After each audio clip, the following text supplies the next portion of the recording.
Should we call him out for this hypocrisy? Valentine's Day is a big day. Jill's favorite day. For real.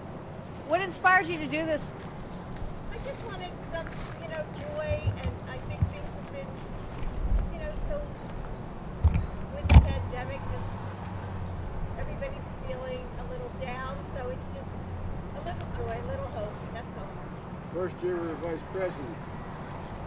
And all you guys in the press walked out of the executive office building. I walked into my office, and every single pane, the vice president's office, you see those panes, there were 3, 6, 9, 18 panes in each window. She had taken the school kind of paint the kids put on poster boards, put a heart and said, Joe loves Jill. None of them said Jill loves Joe, but it said Joe loves Jill. And every one. And I went on the next morning. Remember Juju Chang? I do. I did an interview with her. She said, I understand that you and your wife have a great love affair. And I said, I hope so. And I said, but everybody knows I love her more than she loves me. And she said, looked me straight in the eye, I said, that's what everybody says. How do you extend that love story to the American people that are feeling so down right now, so discouraged? Tell them there is hope. There's hope. You just have to stay strong. A lot of people have gone through unbearable suffering. They've lost their families, lost their children, lost their husbands, wives, moms, dads, and it's almost unbearable. The only thing I can say to them is that they're still in your heart. Think about it in your heart. They really are. It's their experience. They're in your heart. So we hope this lifted your spirits.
With the stroke of a pen, that's it, a pen. Should we call him out for this hypocrisy? Let's take a look. We'll let you decide. We are in the land of executive orders. The president's pen-to-paper blitz. Executive action frenzy. Has President Biden gone too far with the executive pen? John, he's gone way too far. Why so many? I mean, that's just a disturbing number. Some Americans are worried he's abusing the power of the pen. You don't say. A lot of policies via executive fiat. Coming in like a king. This is monarchy. Why is Biden doing this? The process is scary. It's all by executive fiat. I was torn between an orgy of executive orders or an avalanche of executive orders.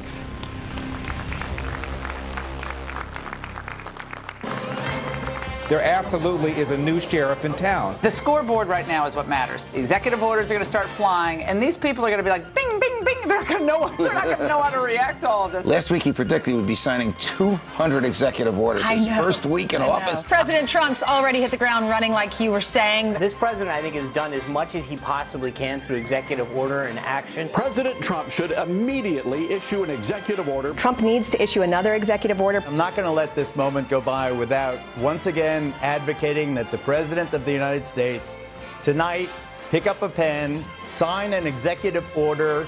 Joe Biden's executive order bonanza has officially gone overboard. The work begins. President Trump planning a big week of executive orders this upcoming week. Joe is literally acting unilaterally. He's doing it all with the stroke of a pen, and its consequences are severe. Action does need to be taken, and the president will be issuing executive orders very soon.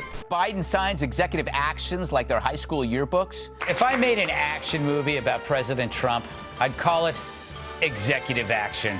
In a world where presidents did nothing, one man did something. Joe Biden has been hot and heavy with executive orders. They pretty much got the Staples truck backed up at the White House. Just new pens for the president. He is a man of action. He's going to prove it with his pen. He's going to get out a pen and he's got a paper. He will sign an executive order. Are you sick of winning? Right. It's Winning Wednesday. If you slap a crisis label on everything, you can do anything you want. And that's what Biden's doing. Donald Trump just issued an executive order beginning construction of the wall pretty soon. And who's going to pay for the wall, Jacob? Mexico. That's what we're hearing. Imagine Jeb, low energy Jeb up here. You probably have one executive order and that's it.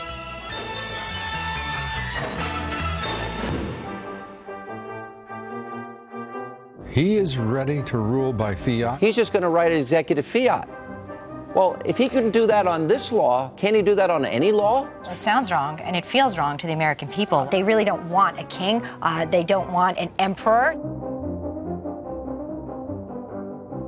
He's like Chuck Norris with a pen. It's weird. It's like he's treating this like an actual job. He's covering all bases here: jobs, trade, executive orders. He has immense power, and I think what he's already doing with executive orders, there was a time I would have said rein in the imperial presidency. I watch Biden sign these executive orders like Benito Mussolini. When you come in and you're in a process of undoing and you're just doing it by executive fiat, that's just going to turn people's stomach right from the get. Is this any way to govern? That's what some are asking. Is it going to be pen or is it going to be bipartisan legislation? This is the Free Speech Channel, the last one left in American media. There's no question, none, that President Trump is practically and morally responsible for provoking the events of the day.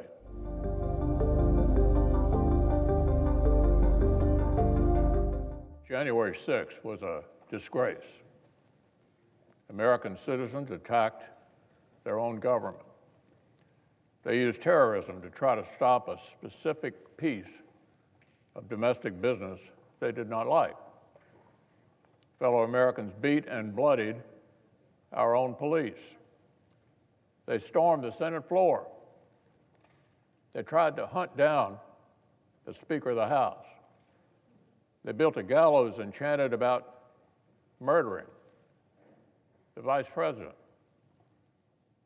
They did this because they'd been fed wild falsehoods by the most powerful man on earth. Because he was angry he'd lost an election. Former President Trump's actions preceded the riot were a disgraceful dereliction of duty. There's no question, none, that President Trump is practically and morally responsible for provoking the events of the day. No question about it. The people who stormed this building believed they were acting on the wishes and instructions of their president. The unconscionable behavior did not end when the violence actually began.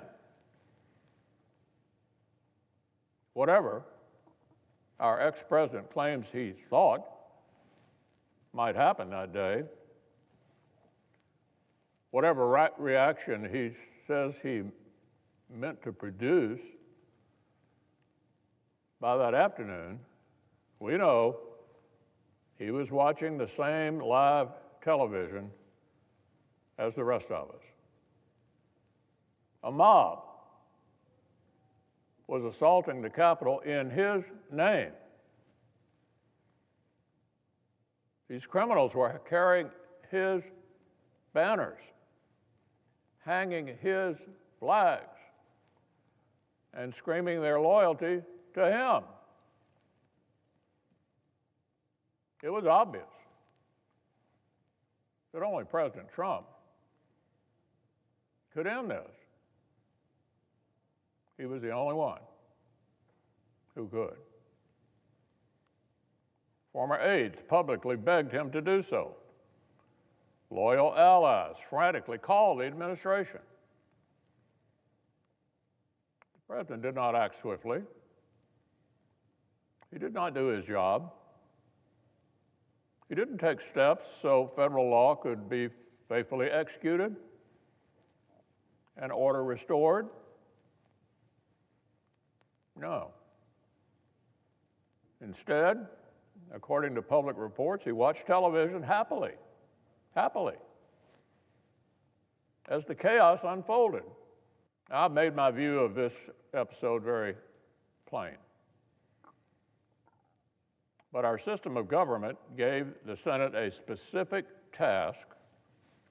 The Constitution gives us a particular role. This body is not invited to act as the nation's overarching moral tribunal. We're not free to work backward from whether the accused party might personally deserve some kind of punishment.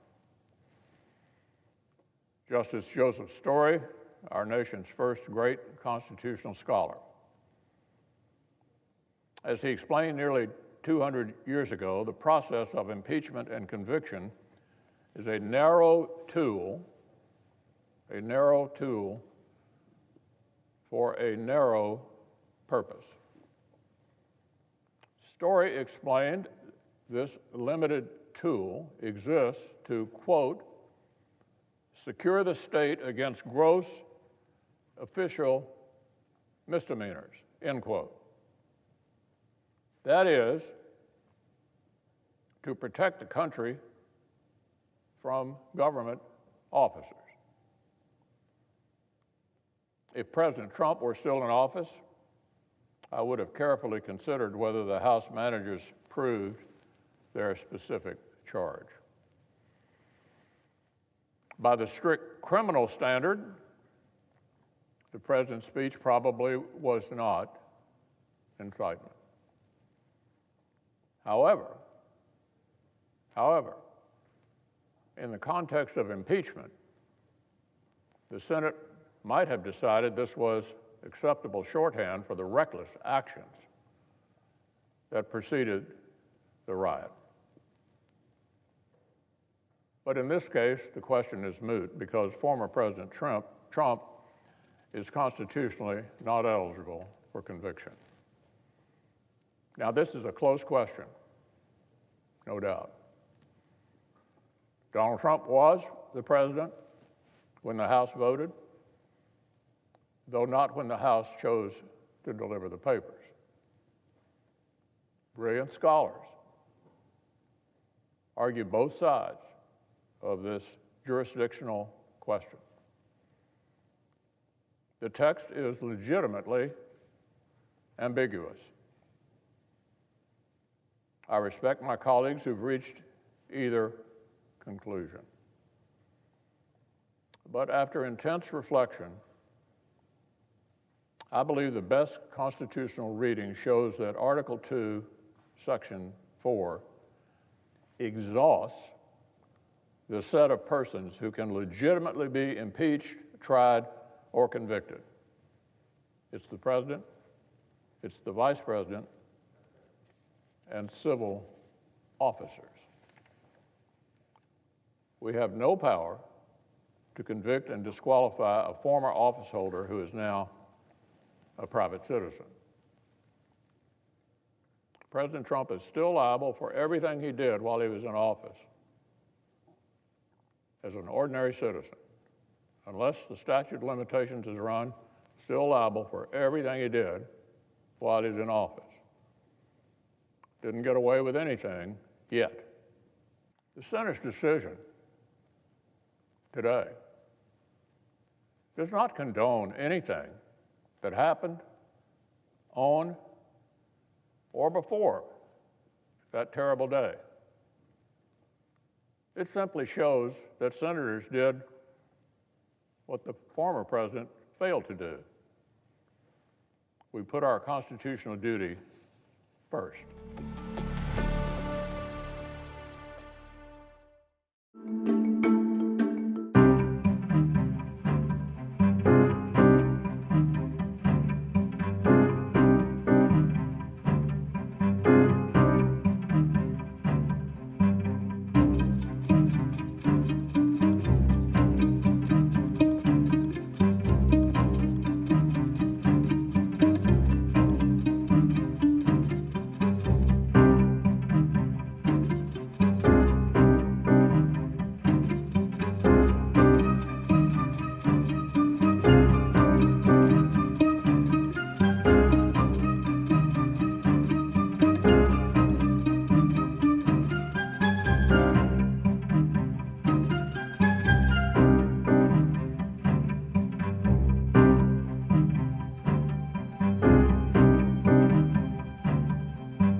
yeas are 57. The nays are 43. 2/3 of the senators present not having voted guilty. The Senate judges that the respondent, Donald John Trump, former President of the United States, is not guilty as charged in the article of impeachment.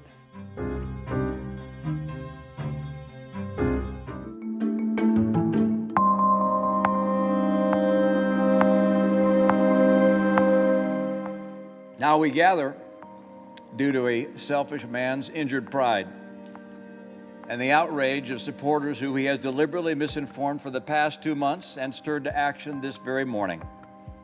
What happened here today was an insurrection incited by the President of the United States.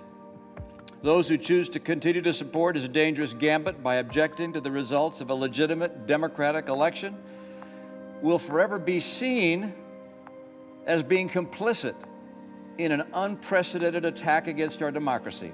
I was locked in a secure room in the Capitol, having sent notes to my children, telling them, please don't worry. I think we're going to be okay. I believe that this president has committed an impeachable offense through his words on the 6th of January and leading up to the 6th of January.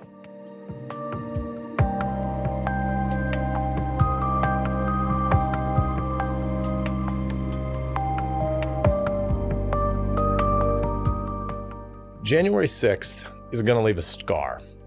For 220 years, one of the most beautiful things about America has been our peaceful transfer of power. But what Americans saw 3 weeks ago was ugly. Shameful mob violence to disrupt a constitutionally mandated meeting of the Congress to affirm that peaceful transfer of power. It happened because the president lied to you. He lied about the election results for 60 days, despite losing 60 straight court challenges, many of them handed down by wonderful Trump-appointed judges. He lied by saying that the vice president could just violate his constitutional oath and declare a new winner. That wasn't true. He then riled a mob that attacked the Capitol, many chanting, "Hang Pence."